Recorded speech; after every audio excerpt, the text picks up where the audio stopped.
What is up, family? We have another Patreon request. We got some more Voltec camshaft. Devil 16. Devil's not spelled like that. This is Devel 16. 5,000 horsepower. That's a lot of horses. It's a lot of horses, 5,000. But it's a big scam, apparently. So, bon. Explain. Imagine, tu voudrais lancer une voiture, mais t'as rien en stock. Comment tu ferais pour faire parler de toi? Je trouve un bon gros truc putaclic, sans être forcément certain de réussir à vraiment vendre ce concept, mais au moins, il faut que ça ait l'air fou. Si c'est pas vraiment fou, on s'en fout. T'annonces une puissance folle, genre au hasard 5000 chevaux. Genre un V16 quoi. Vitesse de pointe. Plus que la Chiron. Genre 560 au hasard. Et un 0 à 100. Oh merde, mais ça marche pas ce truc. Bon, c'est on. Seconde 5, jamais fait par nulle part. Même en électrique. Je pense qu'on peut faire quelque chose avec ça. Il y a un truc à tenter. On s'appelle, hein. Allô. Ouais, oh, super, on se dit mardi. J'ai un truc de ouf là, hein.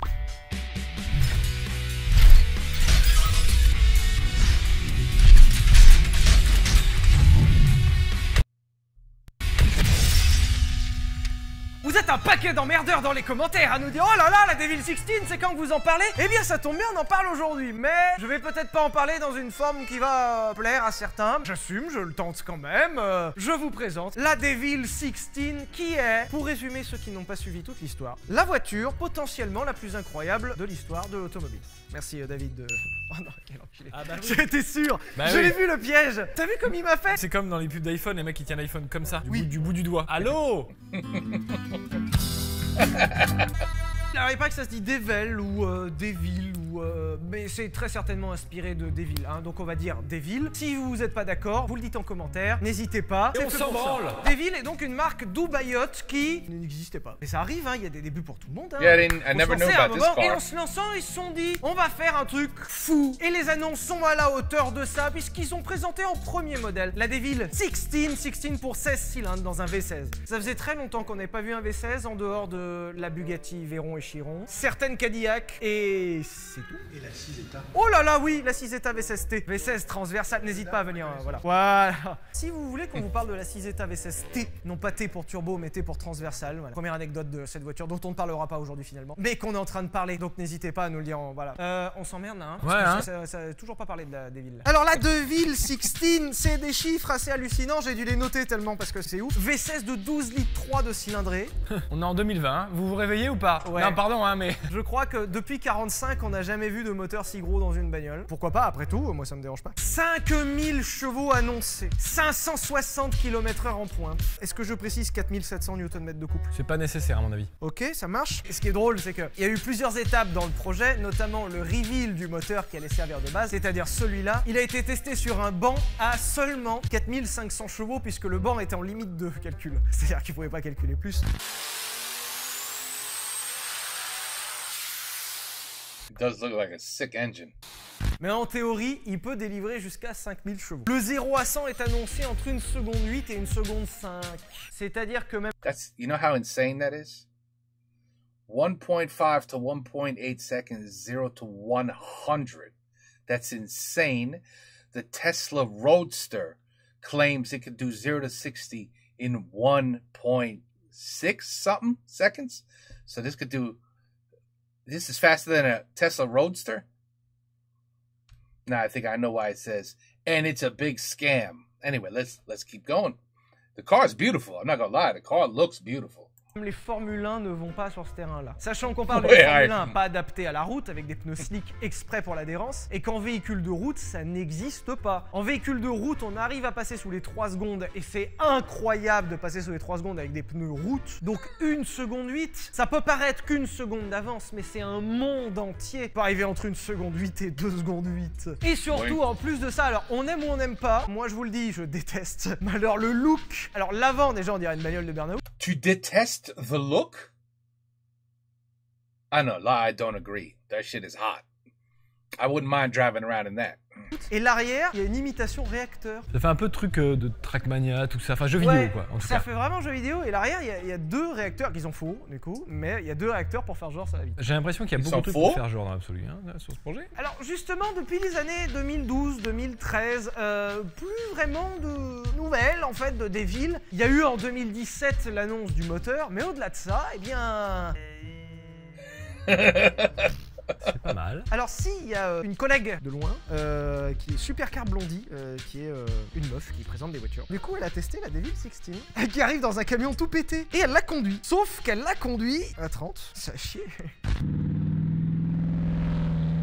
Tu sais ce que ça sent le Powerbox. Beaucoup l'arnaque quand même. Si tu ouvres un peu ton esprit, tu te rends compte que dans cette annonce, plein de trucs vont pas. Déjà par exemple, on annonce une vitesse de pointe de 560 km/h, qui doit être possible, je suppose. Sur Terre, à un moment, il y a bien des dragsters qui arrivent à ces vitesses-là. Mais c'est quand même un peu chelou. Ne serait-ce qu'au niveau d'un point tout con, hein. Les pneus. Je sais pas si vous vous souvenez, mais Bugatti a passé la barre des 400 km/h, puis des 420, 430, et enfin a fini par arriver à 490 km/h avec la dernière Chiron. Il s'avère que la voiture en elle-même était largement capable d'atteindre ces vitesses-là depuis un moment. Sauf qu'ils l'ont pas fait. Pour une raison très simple, c'est que Bugatti n'était absolument pas en mesure de garantir l'intégrité des pneus sur une telle vitesse. Il s'avère qu'un pneu est juste un énorme morceau de caoutchouc qui allait si vite déclenche des chaleurs extrêmes et qu'un pneu peut, à cette vitesse, exploser à n'importe quel moment. Et il aura fallu à Volkswagen presque 15 ans pour passer la barre des 400 km/h et un peu plus, juste pour garantir que les pneus n'explosent pas sur juste un run. C'est-à-dire que si un groupe comme Volkswagen met déjà 15 ans, comment un Devil, une marque qui n'existe pas pour l'instant, peut fabriquer des pneus qui prennent 560?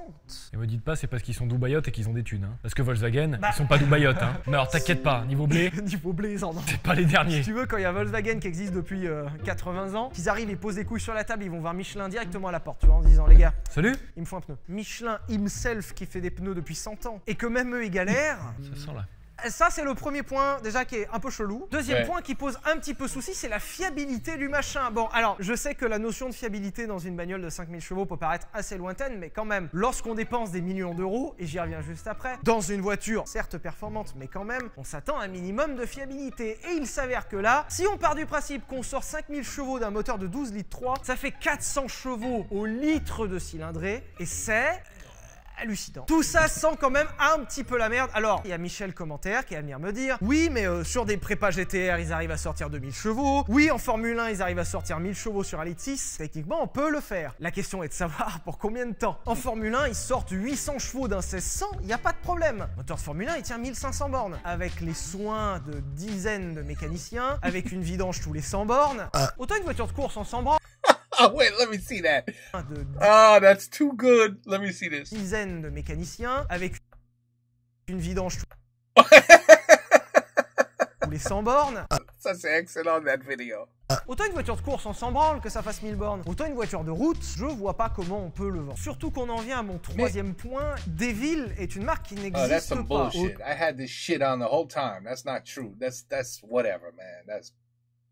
That's BS. Une voiture de route, je vois pas comment on peut le vendre. Surtout qu'on en vient à mon troisième point. Devil est une marque qui n'existe pas. Ok, il faut bien se lancer un moment. Ok, ils ont peut-être du pognon, soit. Je rappelle que Volkswagen ont l'idée de lancer la Veyron, et vous le verrez dans notre épisode sur la Bugatti Veyron, n'hésitez pas. Ils ont l'idée de sortir cette voiture depuis les années 2000, et ils ont mis 5 ans de développement acharné pour y arriver. Et des sacrés échecs, hein. Quand même un Volkswagen galère à faire ça, quand toi t'annonces que tu vas faire ça, moi il y a un dernier point qui me fait un peu rire, c'est le prix, puisque c'était annoncé à 1 million d'euros. Seulement 1 million d'euros. Quand tu sais qu'une Bugatti Chiron est déjà vendue 2 millions et qu'ils les vendent à perte, Ferrari, le nombre de fois qu'ils ont vendu des bagnoles à 5, 8, 10 millions, et là seulement 1 million pour 5000 chevaux, 560 en pointe. Bon, développer une bagnole comme ça, c'est quoi? C'est des milliards? Ouais. Mettons que t'en vendes 10, t'as fait quoi? 10 millions? C'est ce que j'allais dire, c'est juste ça. C'est l'affaire du siècle, les gars. Ah mais faut y aller, hein. Non, on en prend une dès qu'elle sort, on ouvre un Tipeee, on en prend une. On fait une cagnotte et on en achète une. Résultat, tout ça pour dire que la Devil 16 ressemble à Une story of bullshit. Je peux pas dire que c'est une arnaque parce que Maître Codesso nous dira que c'est pas permis de le dire. Allô? Je peux le dire que c'est une arnaque ou pas? D'accord, ok, ça marche, bisous. Il est probable que la marque Devil, au travers de ses produits, puisse créer une déceptivité liée à une annonce potentiellement éloignée d'une réalité établie. Là c'est bon, on a votre procès. C'est Well, very, very well done. la merde, voilà. Tout ça pour dire en fait qu'on n'a pas entendu parler de Devil depuis maintenant 3 ans. Pour une simple et bonne raison, c'est que dans le monde de l'automobile, et dans l'absolu en général, mais la réalité est extrêmement violente lorsque vous voulez créer des voitures. Et c'est vraiment pas facile. Ça me rappelle un peu Dark Souls tellement c'est compliqué. Déjà, le premier ennemi incroyable quand tu veux créer une bagnole, c'est l'administration. Je vais te niquer, enculé, je vais faire ma caisse. Hein? Je vais faire une caisse maison sport, elle va être ouf. Vous avez les airbags? Non, mais je vais te niquer quand même. Le crash test piéton, vous avez prévu quelque chose? Ah non, j'ai pas pensé ça. Est-ce que vous avez vu pour les normes d'homologation? Lesquelles? L'ESP, l'ABS? Non, mais on n'avait pas l'argent pour ça. On n'a pas pu, parce qu'en fait, c'est un prototype. Une seconde. Hop, je vous ai envoyé les 252 formulaires à remplir. Vous vous en occupez, vous revenez d'ici 2-3 minutes si c'est possible. Hein. Oui. Alors? Fatality.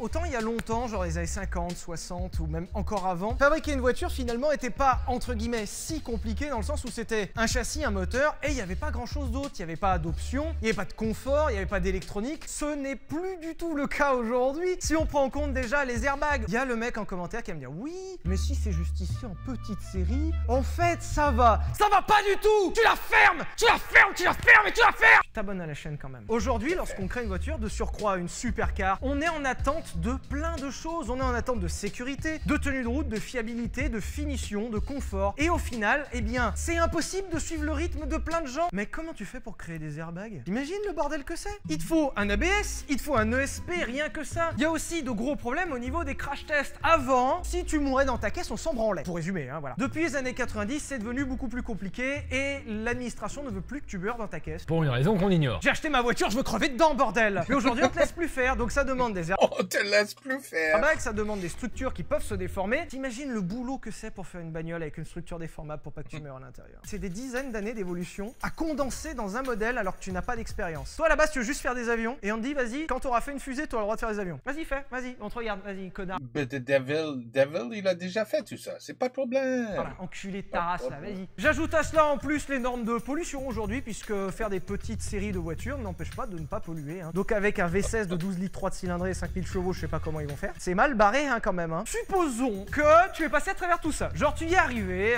t'as trouvé une arnaque avec la petite série pour faire passer qu'il n'y a pas de sécurité. Tu as trouvé une arnaque avec du crédit CO2 en le rachetant à gauche à droite pour faire passer la pollution. Le deuxième énorme point, le boss final finalement de Dark Souls, c'est la réalité. Et lui il fait très très mal. Bon ok, donc du coup il y a l'administration. Le truc c'est que après l'administration il y a aussi la réalité. Et la réalité, elle est encore moins marrante que l'administration. C'est-à-dire que dans la réalité, il faut des endroits pour produire ces voitures, genre des usines.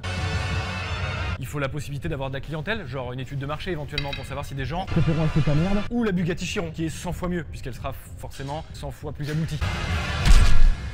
Il y a un peu de toutes ces problématiques qui font que finalement, tu ne vas jamais y arriver. Ah, tu vas pas y arriver, c'est mort. Je laisse tomber. Ah, faut vraiment laisser tomber. Votre projet, c'est mort.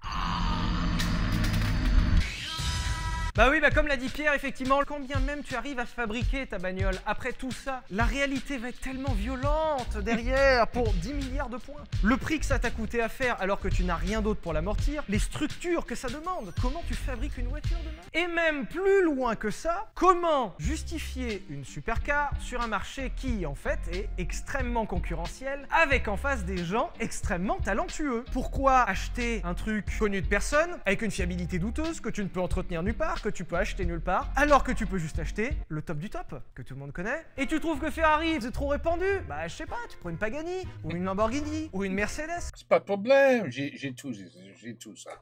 J'ai tout ça dans mon garage.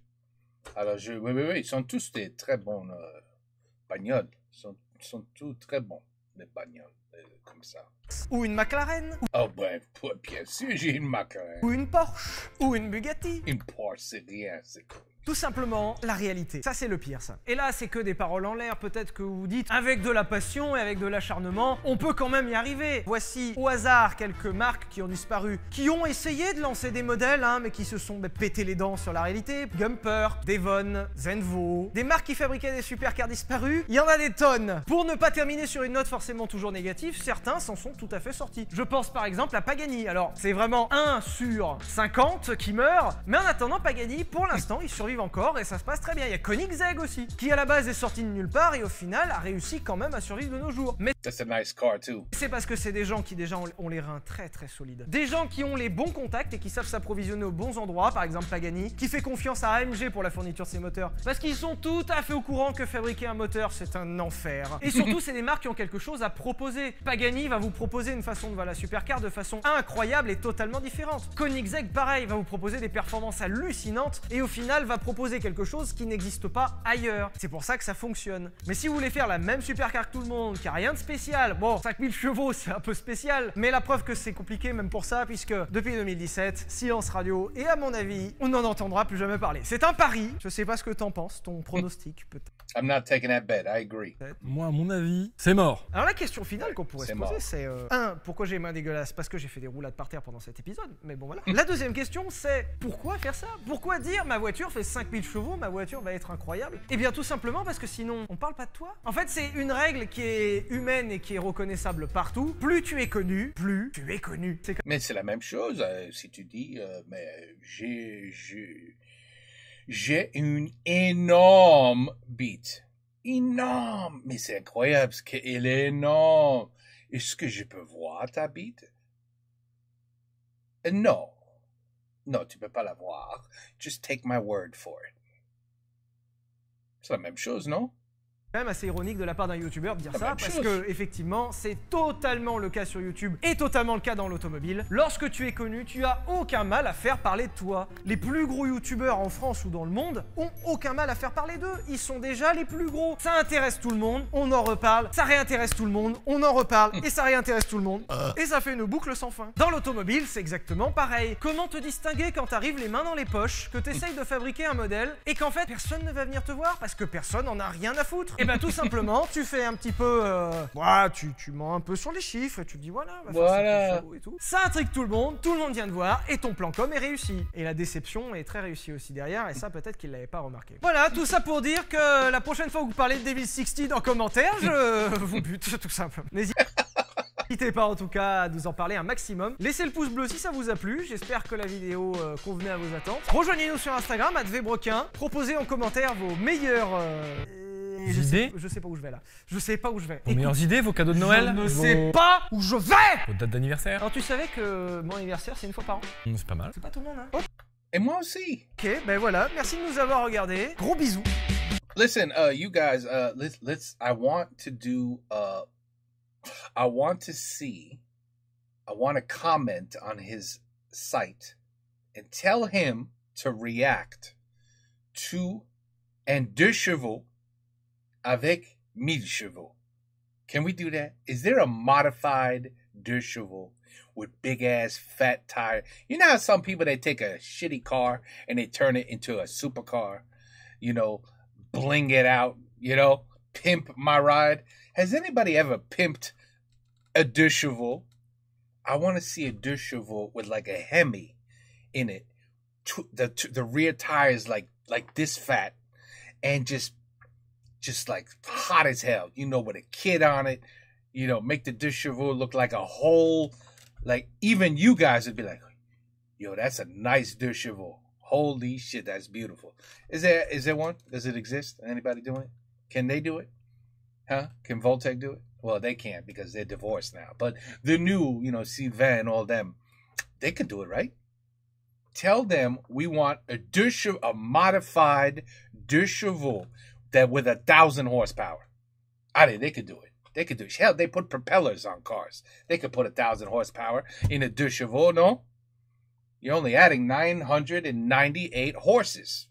It should be no big deal. I'm sure the car could handle it. Anyway, it would be interesting. That would be a cool video to watch. I'm just saying, that'd be cool. But, okay, so the devil is bullshit. And, I tend to agree. You know, the funny thing is, when I hear of a car with horsepower, I never even think of the tires. Do you? Do you guys think of the tires? I don't. And of course the tires are important. They're going to burn and blow up at high extreme speeds. I didn't even think of that. But, yeah, okay. So now I do. Next time somebody says, you know, my car, I say, really? Can I look at your tires? You sure that shit got that much? Because your tires look, they look like bicycle tires.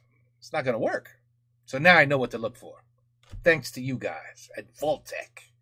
But anyway, another good one. These guys are always fun to watch. And it's always fun to learn about cars that are... Oh, let me just make sure. Tu vois, I almost screwed up. You guys would have yelled at me. Par contre, il y a des gens qui connaissent pas Dark Souls. Dark Souls, c'est un jeu très dur dans lequel tu te fais tuer en un coup. Wait. Dark Souls, I know all about it. One guy did the whole damn game without dying once to a boss. Yep, we saw that video. Took the guy like 3 years. Par les boss. Un petit ref. Et un jour, on vous expliquera la ref Yu-Gi-Oh aussi. Tu sais qu'il y a des gens qui n'ont pas compris la ref. Il y en a plein. Imagine. Okay, voilà. See? I knew. I remembered. I said, oh, at the end of their videos, they do a little something. Sometimes it's bloopers or what. Anyway, now the video is completed. Okay? 5,000 horsepower. No. It's a big scam. Take care. Peace out. A la prochaine.